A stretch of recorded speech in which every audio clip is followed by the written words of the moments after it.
This is the Marketing Podcast Network.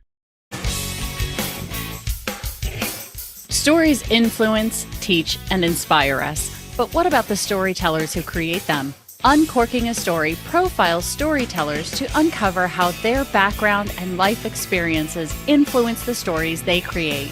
We learn what motivates them, their path to success, and what fuels them to keep creating. It all starts by asking one simple question: where does your story begin? Welcome to Uncorking a Story. Now here's your host, Mike Carlin. Hello and welcome to Uncorking a Story, now part of the Marketing Podcast Network. I'm your host, Mike Carlin, and today I'm excited to introduce you to Kamila Shamsie. Kamila is the author of several novels, including Home Fire, which won the Women's Prize for Fiction, was longlisted for the Booker Prize, and was a finalist for the International Dublin Literary Award, among other honors. She joins me today to talk about her latest novel, Best of Friends. Welcome to Uncorking a Story, Kamila. Thank you very much, Mike. Kamila, I have to ask, because I ask everybody the same question. It's one of my rules. Where does your story as an author begin? It begins when I'm 11 years old. And I was at my grandfather's house and I was a bit bored. So I was looking at his bookshelves, because that's what I did when bored. I would look at a bookshelf and find something. But I was looking at his bookshelf without much hope because, you know, he had books that I was never interested in. And then amidst all these sort of books of the Greek classics and history, there was this blue spined book called All Dogs Go to Heaven. And as it happened, my pet dog had died not that long ago in the first great tragedy of my life. So I pulled out this book and I started to read it, and I was completely engrossed. And then my mother said, we have to go home. So I said to my grandfather, can I borrow this book? And he looked at it and he said, I've never seen that book before in my life. I don't know where it came from. Take it. So I took it. I went home. I read this book about dog heaven. I thought about my dog. I wept. And then my best friend came over, and he and I always used to swap books. And he, like me, also had a pet dog who'd quite recently died. And I said, you have to read this book. It's about dog heaven. And he said, why don't we write a book? I don't know why he said that. He doesn't know why he said that. But we sat down that day and started to write, you know, what we called a novel together about our dogs in dog heaven. And I haven't stopped since. What was the name of that book? Do you remember? I do. I still have it. It was called A Dog's Life and After. And the thing that I'm particularly proud of, it was A Dog's Life, comma, and after. And I'm thinking, 11 years old and we put a comma in there. That's pretty good. That's good. I love this story for a number of reasons, not the least of which is the fact that we lost our dog back in June, I'm sorry. who was, she was 16 and was just the greatest dog. I mean, she was a 16-year-old golden retriever, so she lived a very long life. So that speaks to me. But you're mentioning your grandfather and his bookshelf. So my grandfather had a great bookshelf. I grew up in Florida. He was a New Yorker. He was a doctor, and he was a World War II doctor. So he had all these great books about, the war. And then going through his bookshelf, he had all these medical thrillers because he was, it just spoke to him. And I started reading some of the medical thrillers by Robin Cook. Of course. Yeah. And I just got sucked in. And then years later, when I was much older, after he had passed away, my parents sort of took over the apartment, and I was going through his bookshelf, and there was this book on the bookshelf with a very interesting cover. It was called The Godfather. And I'm like, I need this. It's just I got so engrossed in this book, and I read it before I saw the movie because I was still kind of young. I was too young to really. The book was one of the best things I've ever read in my entire life. But yeah, I love that story about your grandfather having this bookshelf. Yeah. And then also we never knew where this book came from. And I'll tell you the weirder part of it is, some months after this happened, I said to my best friend, I said, can I have that book back? All Dogs Go to Heaven, because I want to reread it. Because of course at that age, you're just always rereading the books you love. And he said, you never gave it to me. I said, what do you mean? He said, we started writing a book and I've been meaning to ask you for it. And I know he wasn't lying because, it's not something he would do about a matter like that. So I never saw this book again. I don't know where it came just from. it appeared and disappeared. Appeared and disappeared. Yeah. Oh, that's so cool. Yeah. That's so neat. When did you think to yourself, or maybe it was back when you were 11, that you were going to be a writer for a living? Well, apparently I had first declared it to my parents at the age of 9, but I remember it was just because when you're really young, adults keep asking you this annoying question, what do you want to be when you grow up? How do you know? You're 9, you're 8. And all I knew at that stage was I loved reading. But I thought if I say I'm going to grow up to be a reader, people will laugh at me. So I'll say I'm going to grow up to be a writer. I didn't really mean it. I really wanted to grow up to be a reader. But once I started writing this book with my best friend, and I really enjoyed it, and then we did another one together. And then when I was 15, I did one on my own. And I remember being 15 years old and finishing this. And it was a fantasy novel. I was, in that sort of Tolkien phase of life. And I remember finishing it and feeling that because I had finished it and I no longer had a novel to work on, I was feeling a little bit empty, like something really important was missing. And I remember in that very, self-important way of 15 years old thinking, if I don't do this, I won't be happy. So I always had the sense that it was what I wanted to do. And then I went to Hamilton College in upstate New York and, did creative writing, and then went and did an MFA. And by the time my MFA was over, I had a first novel that had been picked up for publication. I couldn't actually sort of afford to live off my writing until around my 5th novel. So it was always the dream, but it always felt kind of impossible. And how will this really happen? And I still sometimes have the sense of, I'm really doing this. So between that 1st and 5th novel, what were you doing to sort of make ends meet? I had a recurring position teaching creative writing at Hamilton. So I would go and teach and, earn some money. And then I would go and live in Karachi for a bit in my family's house and do a bit of writing. And I'd get, as the years were going on, I was getting, a little more money. And then I'd come to London and spend money for a few months. And then back on the teaching and writing rotation. Well, it's an easy town to spend money in, that's for sure. It really is, yeah. Well, tell me about your journey from were you born in Karachi? Okay. I was born and a lot of the novel, there's the first half is there these 2 girls and they're 14 years old in Karachi and their lives aren't my lives, but that context is in that world of you're growing up. And it was really, novels were my savior in that bit, because the thing people don't tell you about military dictatorships is if you're young, they're very boring, because dictatorships don't like fun and they don't like youth culture. So there was very little of that immediately around. But I used to just disappear into novels. I used to read a novel a day when I was sort of, 8, 9, 11 years old. And then it was also a great moment in life, because it was just when everyone who could afford them was getting VCRs, and there was a huge industry in pirated video cassettes. So we were sort of sitting there, watching all the sort of Brat Pack movies and, Molly Ringwald and Rob Lowe, and listening to George Michael and Tracy Chapman and Madonna. And so it was this weird disconnect between there was the world right around you, and then there was this other world that you were coming at either via books or film or music. Yeah.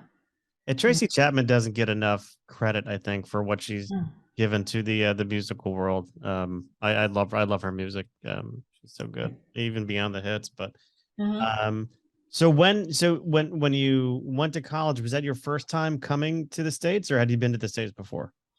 I had been to the States when I was 7. I think. Wow. There was a family holiday to LA to go and Disney World and all that. But it wasn't sort of leaving Karachi was not an exceptional state, because many summers for the summer holidays, my family would actually come to London, and my favorite aunt lived in Paris. So, I had a sense of the world beyond kind of thing. And my sister had been to university in America, in Pennsylvania 2 years before me. So of course, she would come back in the summer and winters with the stories and the photographs. You kind of felt you sort of knew that world. But of course you arrived then. I sort of thought I was so prepared for it. And my sister had gone and loved it from the first moment, that it was actually a shock to discover I was homesick for the first few weeks. And then very quickly I, started to love it. But it is sort of, you don't, when you've lived in one place all your life and only left for holidays, you don't think of things like, you will miss a certain kind of rice, but there you are missing a certain kind of rice. Yeah, a certain kind of rice. Well, what can you tell me about Best of Friends? So Best of Friends is a novel in two parts. And really, it started from my interest in the particular nature of childhood friendship, which is somewhere between the friendships you have in adult life and your relationship with your siblings. I don't know, do you have friends who you were friends with in childhood? Oh, yes. So I moved, I grew up in Florida. I moved to Connecticut in 1983. And entering the fourth grade, my best friend was also new to the school that we were both in. So, we're the new kids. To this day, I talk to him all the time and see him all the time. And I'm the godfather to one of his children. There you go. I mean, they are very particular kind of relationships. And my sister many years ago said to me, well, the friends we make as adults are our friends because we have something in common. But our childhood friends are our friends because they've always been our friends. So with this, I wanted to write a story of such a friendship. So there are two girls, Zara and Mariam. And when we first meet them, they're 14 years old and they've already been best friends for 10 years. They can't even remember why they ever became best friends. It sort of precedes memory or character or value or anything. And it's that age where they're sort of just becoming aware of adolescence and sexuality and who they're looking at and who's looking at them, and secrets and evasion start to enter their friendship for the first time. And so it's a story of that period of time. It's also a moment in Pakistan's history where dictatorship gives way to democracy, a woman comes to power, and if you're younger, you think anything is possible, and you make possibly foolish decisions that land you in trouble. And the second half of the novel is London now, and it's that stage of life where actually now you are grown women, you're in your 40s. They're both very powerful, but in really different spheres of the world. One's a human rights campaigner, a civil liberties campaigner, and one's a venture capitalist. And they're still as close as they ever were, but the differences between them are no longer things they can ignore, and the shadows that were there in adolescence are much darker and sort of throw a much, sort of engulf more of their friendship. And it's how you deal with actually the fact that you are now very different people. And if you met for the first time as adults, you wouldn't be friends, and that. Yeah. Interesting question. It also kind of talks to like how we just change as we grow up and what happens to us, Yeah. It sometimes sad. I'm doing my 30th high school reunion in a few weeks. In November. And I'm always curious to see, what became of the people who, because a lot of these people I went from the fourth grade with all the way through high school. And it's interesting to see, how people have changed and it's but I'm sort of a people watcher myself. I think most authors are, right? I mean, you can't help but be a people watcher when you create stories.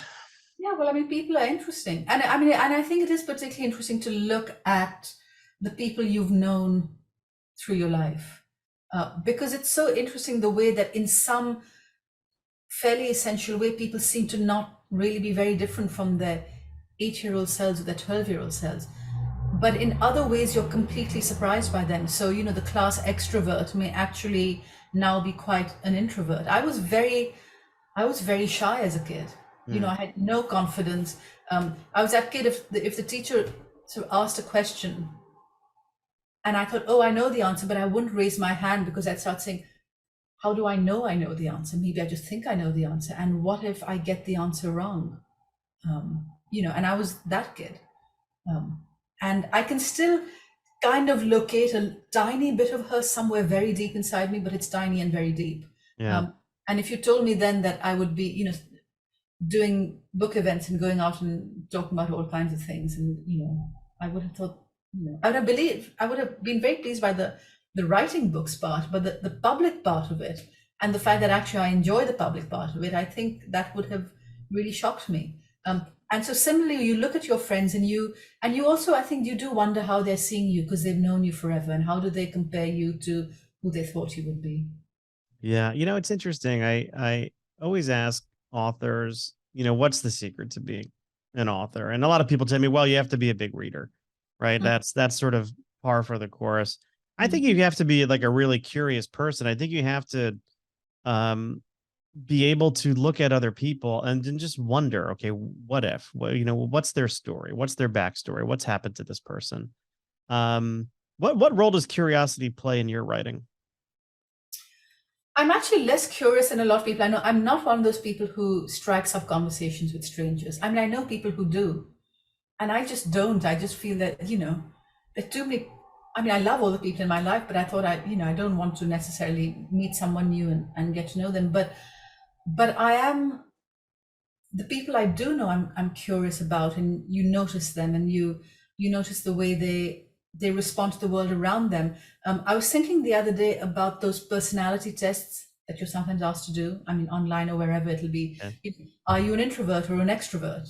When you're in a social gathering, do you want to be the center of the party, or do you want to hang back and observe? And my response to this is always, I don't know how to answer these, because in what context? And I think that's my particular interest, is how we shift in different contexts, and to look at, and so it's far more interesting to me to think about the people I know and how they shift from one context to another, but also to recollect, I think, and maybe this is an important part of the writer's life, is you're living through a moment and you see it one way, and then 5 years or 10 years or 15 years later, you just turn around and think, oh, I got that wrong. I didn't understand. And so it's actually that curiosity about how one moment can actually be many different things, depending on how you see it. I think that's what I'm really interested in the writing, which is why, I mean, it's been a very long time since I wrote a novel in which there's just one point of view, because I'm really interested in the different points of view, and how one moment can be so differently observed and felt by the same people living, and by different people living within that same moment. Yeah. You said something interesting to me about sort of going out and doing the sort of publicity for your books, and something that you enjoy doing. And I know a lot of authors, they enjoy the writing part, because that's to me, that it's also the fun part, creating the story, living in that world, a world in which you've got pretty much complete control, until your editor comes and says, change this and that, or consider changing this and that. But some authors I talk to, they say, hey, look, they have a hard time with the publicity. It sounds like you've almost embraced it a bit. And tell me a little bit more about that. So I should say that the writing is the best part, but it's also the worst part. And complete control means complete responsibility. And that can be terrifying. But, there's something, obviously at a certain point it can get exhausting if you're endlessly on trains or flights and going here and the other. But I've always liked traveling, and it's one of the great blessings of my life that writing, people will put you on a plane and pay for you to go somewhere new and meet a whole bunch of people. And I think a lot of writers like other writers. I've made a lot of friendships in sort of literary festival circumstances. It's wonderful if you've read someone's work and you really loved it, and then you're sitting on a stage with them doing something. So, I mean, the bit where if you are sort of on your own on the road going from one bookstore to the other, I mean, that is, that's just tiring. And as much as, I mean, I always do enjoy having an actual audience to speak to and get something back. But the most fun stuff is when someone says, well, there's a festival in this place, go for 5 days. Whether it is to Lahore or Vancouver or London. And for these days, there'll be a whole bunch of writers sitting there. And you can talk to each other and, get to know each other's work. And many of the really important friendships of my life have come about through that. Wow. That's beautiful. We all need our tribe, so to speak. Yeah. It's also, I mean, there is also the other part of it is, if you spend a year or two sort of sitting with a novel on your own, and then you get a chance, and I'm, if with me, this book is very new, so it's quite new, where you get to go out, say, onto a stage in front of an audience and talk about it, and you can feel the audience response, and you can see, and then people, have started to read it and they're coming and talking to you about how they felt about it and how they're reading your characters. And that's really lovely. It feels, when you've grown up being a reader and loving books, the idea that someone else is now your reader and possibly feeling the way about your work that you used to feel about the books you loved, that's really moving. Yeah. Yeah. There's sort of a sense of validation there too, I would imagine. Yeah, because oftentimes, you write something and you don't necessarily know how people are reacting to it until reviews come in, or, there's maybe a little bit of buzz, which is why I love stand-up comedy. So I tend to write comedy, but I also will perform stand-up, and I get so much out of that because you tell a funny story or something that you've written, you perform it, and then people are either laughing or they're not laughing, so if it's working or not working almost immediately. And kind of what you need to edit and change and sort of punch up a little bit. So I hear what you're saying. When you're on a stage and you're doing something, and you're getting that energy from people, there is a certain amount of, I don't know, excitement and motivation that just comes from those experiences. Yeah. It is. I mean, it's lovely that we're back to live events again, because it just you do feel it, right? I mean, the energy of an audience is a very palpable thing. Oh, there's nothing like it. It's to me, it's terrifying sometimes. I'm always nervous before I step out there, but I'm always happy to do it. Sometimes you start speaking and you say exactly the thing that the day before an audience loved, and today you're saying it and they're just kind of there. Yeah. Yeah, it's funny how audiences are like that.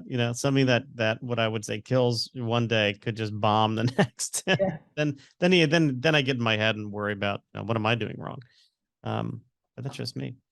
I do have some fun questions for us, and I'm curious because you mentioned getting pirated video cassettes when you were young. When you were growing up, what were some of the favorite things you used to like to watch, whether TV or movies? So we had one channel in Pakistan, and there was not a lot on, but there was the pirated stuff. So all the sort of those teenager Hollywood movies, whether it's The Breakfast Club, Ferris Bueller's Day Off was a huge favorite. And then you'd get, sort of TV shows, whether it was sort of Family Ties or Dynasty. Everyone in Pakistan loved that. But also, of course, there were the older movies, because I'd watch what my parents were watching, and we all grew up with a certain amount of music. Wizard of Oz was the first great movie love of my life. And then you were also, watching whatever came on TV. So there was, every evening there would be one English language program, and very often it would just say in the news listing English show, which didn't mean from England in the English language.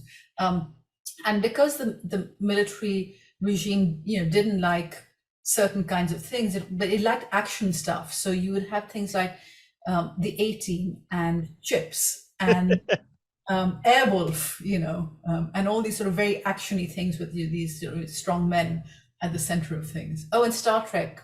Star Trek was and remains a great love of my life. Oh, Star Trek's an interesting one because it was, while it was science fiction, I mean, it was much more of a social commentary on kind of what was going on, in our culture anyway. But I'm curious, having been exposed to all of these, Ferris Bueller's and Breakfast Clubs, Dynasty, A-Team, Chips, one of my personal favorites. When you first came to the United States, were you confused at all that, life here wasn't really like that? You didn't see random vans being blown up? I'll tell you the thing that surprised me, which I hadn't noticed or I hadn't thought about, was, you go to campus and you're like, oh, it's not the racial melting pot that it's made out to be. And, there are the international students together, there are the South Asian students together, the Black students together, the white students, much larger, and that was a real surprise to me, because, and now I think about it, I'm like, well, I mean, it's not that I was watching TV shows that had, all kinds of integration going on.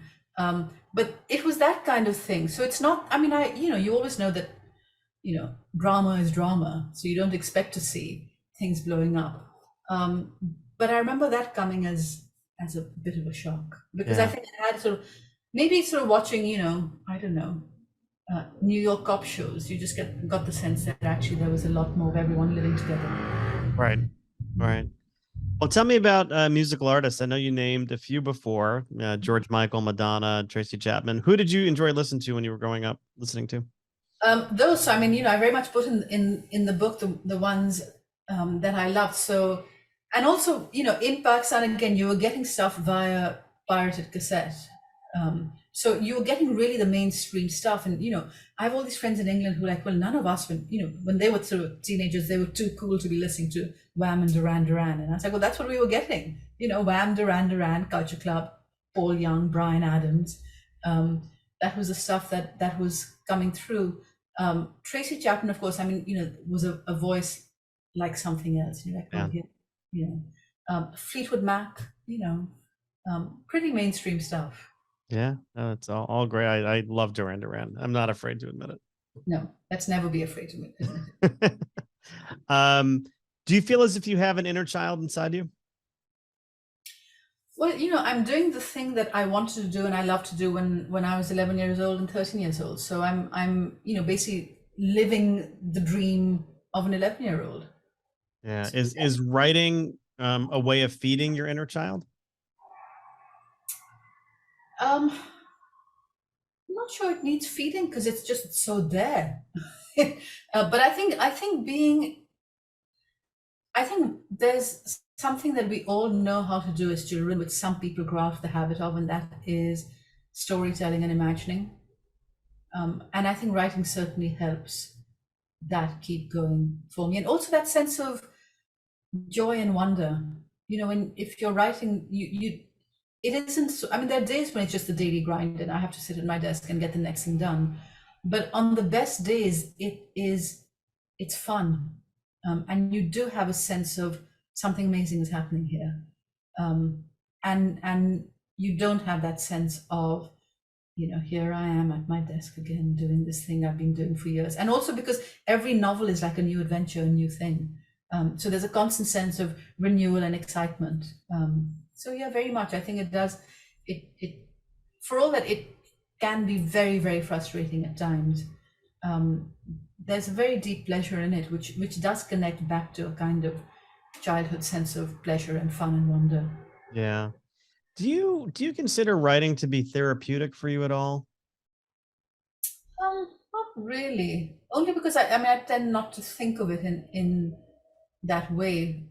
But it is a space where you can think and contemplate in certain ways. But no, I think for me, sitting if I need something to be therapeutic, I'll either go for a walk or I'll sit and I'll talk to people close to me. Mm-hmm.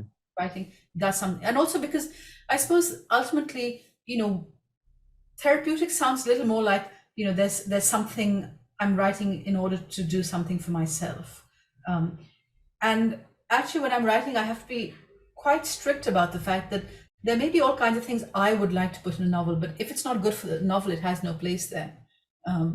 So there's no room for sort of self-indulgence, and there's no room for sitting and thinking, well, here are the things I want to work out. Well, the novel actually has moved on somewhere else. So you work them out with your friends, yeah, or therapist, or whoever you've got in your life. Yeah.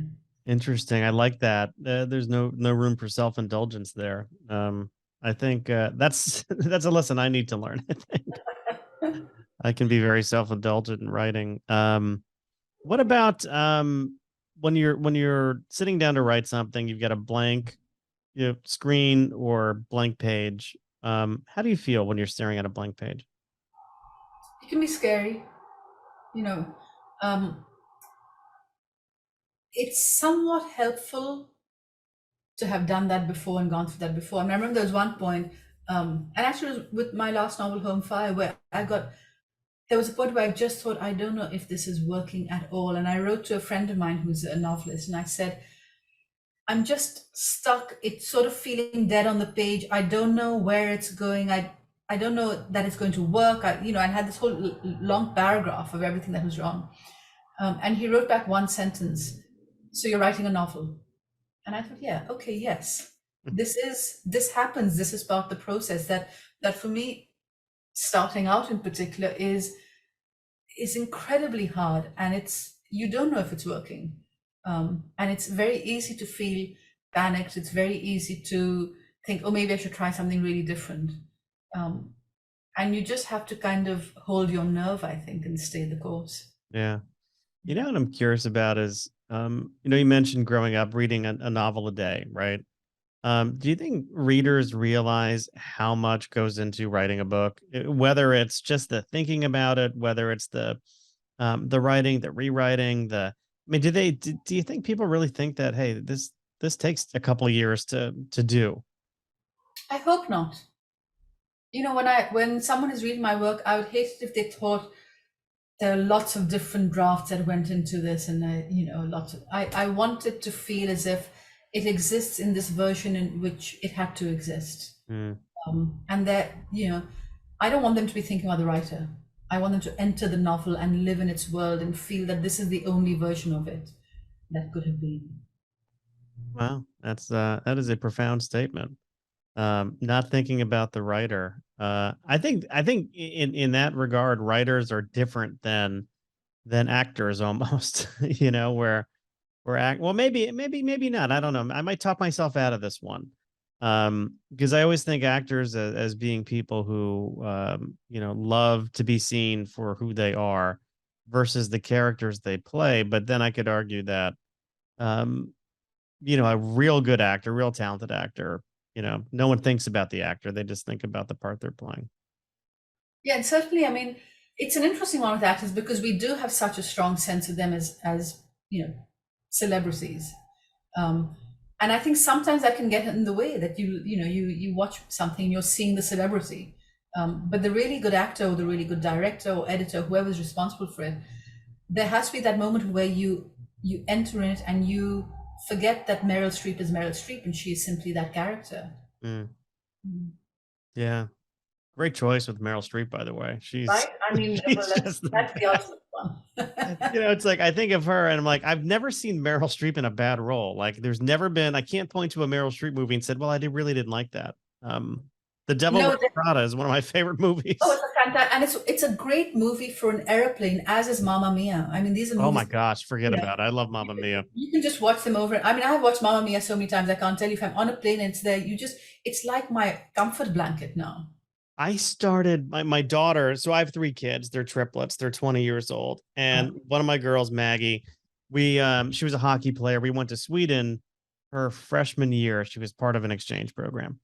And so she lived with a family, but she fell in love with ABBA. And part of it is when they were babies, we used to play ABBA a lot in the car because we couldn't take any of the like kid music.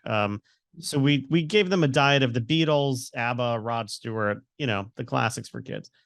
But she loves ABBA. So I'm watching Mamma Mia with her, and then we watch the second one, and I start bawling during the second one where she's having the baby, because I just remember like, boom, like my kids were babies and now they're grown-ups, and oh my gosh, but what a great movie. Both those movies are really good. Yeah, they're fantastic. And I saw Mamma Mia on the stage because it was in London about 3 times before it even became a movie. And you have to tell your daughter, in fact, the whole family needs to come to London to see the ABBA Voyager concert. My daughter has been talking about that. She's been talking about it. It is like nothing you've ever seen. It'll blow your mind. Really? That's with the holograms? Well, that's the thing. They're not exactly holograms because you expect holograms, but in fact, you see ABBA walk onto a stage and it's them. They're people. Yeah. It doesn't look hologrammy. And it is a kind of tech that you haven't seen before. And the really interesting thing is the first song they play is some really lesser known ABBA song. And when I heard they opened with that, I thought, what a weird choice. But the reason is through that first song, you're not listening to the music. You're just saying, what am I looking at? Because these are people, this isn't a hologram. This isn't some kind of projection. These seem to be people on a stage, except I know it's not because they are the young ABBA. So it's weird. It's mind-blowing. Yeah. And the music, of course, will make you weep and sing, and that's the time.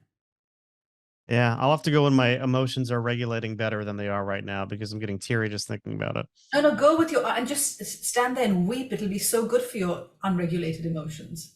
Oh no, I saw Billy Joel this summer in New York.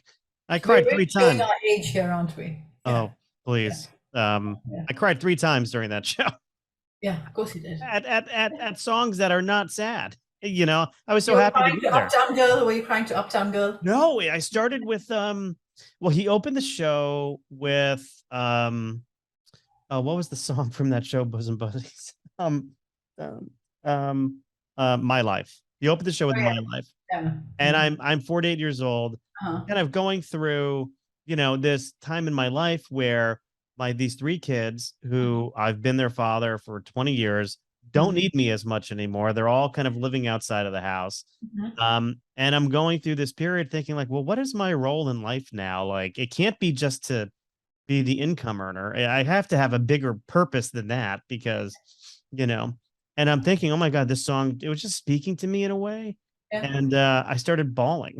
And I had one of my customers, I had a client with me, and she's like, why are you crying at My Life? And I'm like, I need a moment. Yeah. Oh boy. Yeah, Oh, I mean, it's an interesting this moment. It's part of why I want to write this book at this moment, because I think when you're in your 40s, it's this interesting midpoint, right? You aren't old, but you aren't young, and you're starting to think about all the relationships you've ever had and the ones you're going to have going forward, and who matters and who's going to be around for you. And it in some way, I think things like childhood friends seem more important to you in your 40s than they did in your 30s, or your 20s, when you were busy making new friends and reinventing yourself, and now you're like, well, my childhood friends are going to be the through line that run all the way through my life, and there'll come a point when, they'll hold the childhood version of me. I mean, you're talking about inner child. I think one of the things that keeps the inner child going is if you have those childhood friends and you'll still laugh together at the things that made you laugh when you were 12. Yeah. Oh, and we do. Yeah. And in many cases, we act like we're 12 Yeah. when we're together. It's interesting. And they keep you, I think your childhood friends keep you honest in a way because they knew you before you were whoever you are right now, whoever you think you are right now. They will bring out, hey, you might do this now, but I remember when you did X, Y, and Z, and then you laugh about it. You're maybe mortified by it, but they do hold a little bit of we made these movies when I was in high school. We made these movies, and I always had a bit of a writer in me. I always wanted to work in movies and stuff, but we filmed these movies, and if they got out now, they were not politically correct. We were being 16-year-old boys. But I have them all, and I digitize them all, and I tell my brother, I have a twin brother, I tell my twin brother and our friend Nick, I said, if you ever piss me off, I will release these movies, and then you will all be in trouble. Yeah. Well Me too though. So yeah. What words of advice, if you could whisper words of advice into your younger self, Seer? Maybe it's that 11-year-old who saw or first came across the mysterious book, All Dogs Go to Heaven. Or I should say the mysteriously appearing and disappearing book. Yeah. What words of advice would you give that younger Kamila? I think that Kamila, who was still quite shy and self-conscious,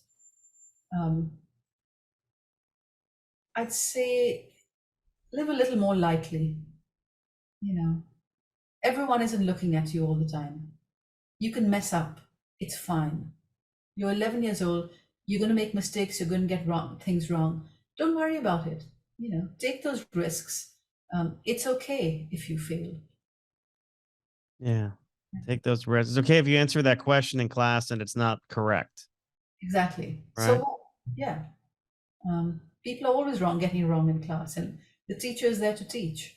You're not the teacher. Yeah. Great words of advice. Well, where can people buy Best of Friends?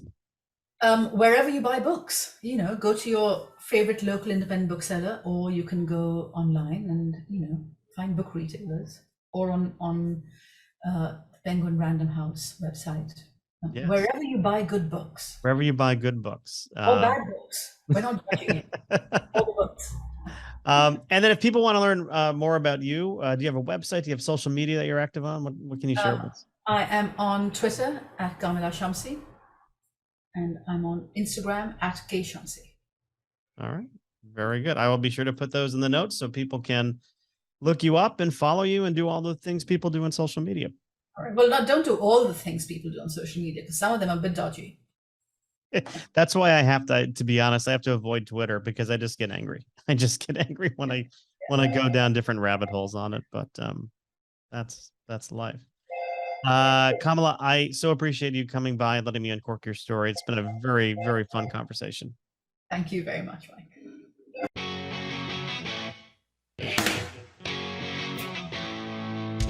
Thanks for listening to Uncorking a Story. If you'd like more information about today's guest or to find out more about Mike, go to uncorkingastory.com. If you enjoyed the show, please subscribe, rate, and review us at Apple Podcasts, Spotify, or wherever you get your podcasts. Tune in every week to hear Mike Carlin uncork a new story.